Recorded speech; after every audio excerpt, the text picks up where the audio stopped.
Kim made her way to the university, standing there uncertainly, unsure where to go.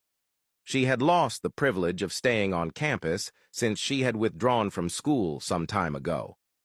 Taking out her phone, she called her father, who answered firmly, asking what she wanted. She told him she had nowhere to go and needed money to stay in a hotel.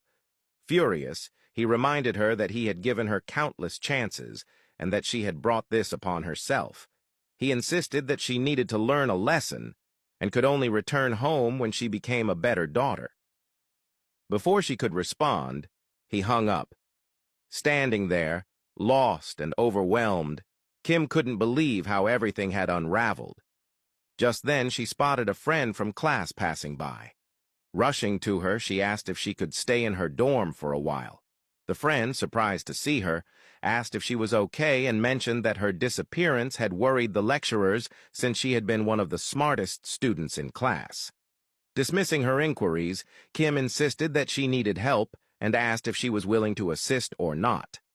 The friend hesitated, explaining that university policy prohibited non-students from staying in campus dorms.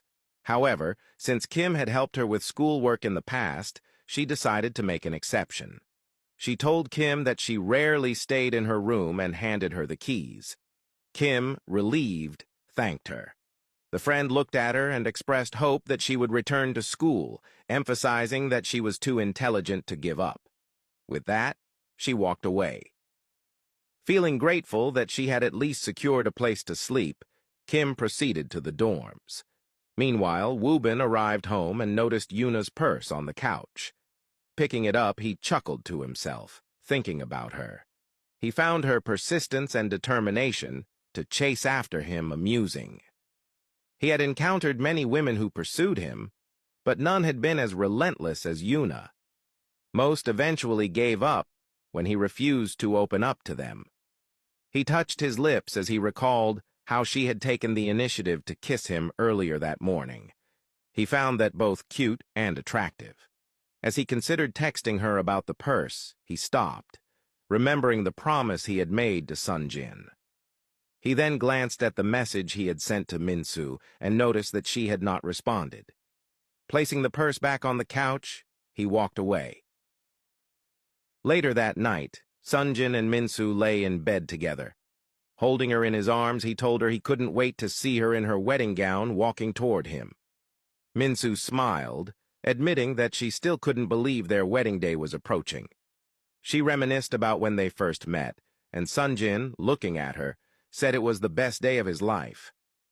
He believed meeting her was fate and vowed that in the next life he would search for her and marry her again. Feeling lucky, Minsu reflected on how she had always wondered who she would end up with, and meeting the most amazing man felt like a blessing. Looking at Sunjin, she brought up the fact that Woobin had texted her, asking to meet up. Sunjin's expression changed slightly. Minsu reassured him that it was probably because they hadn't seen each other in a long time and needed to catch up. She mentioned that Woobin had been there for her during tough times and that she wanted to thank him. Sunjin listened carefully, well aware of Woobin's feelings for Minsu. He knew that Woobin had been drinking lately because of her. Despite this, he trusted him and knew he wouldn't cross any lines.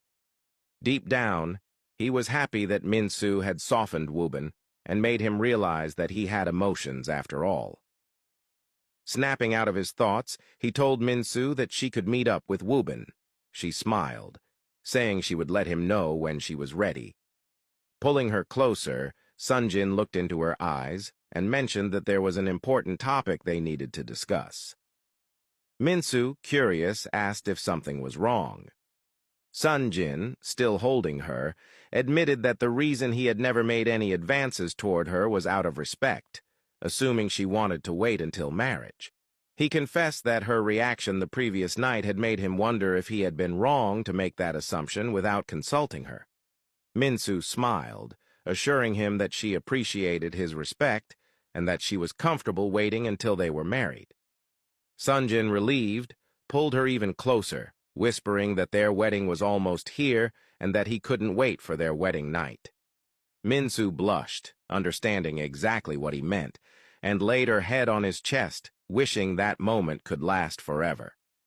The next morning, Sunjin's father sat in his study, looking at old pictures of his children. As he reflected on how hard he had worked to shape their futures, his phone rang. It was Kim.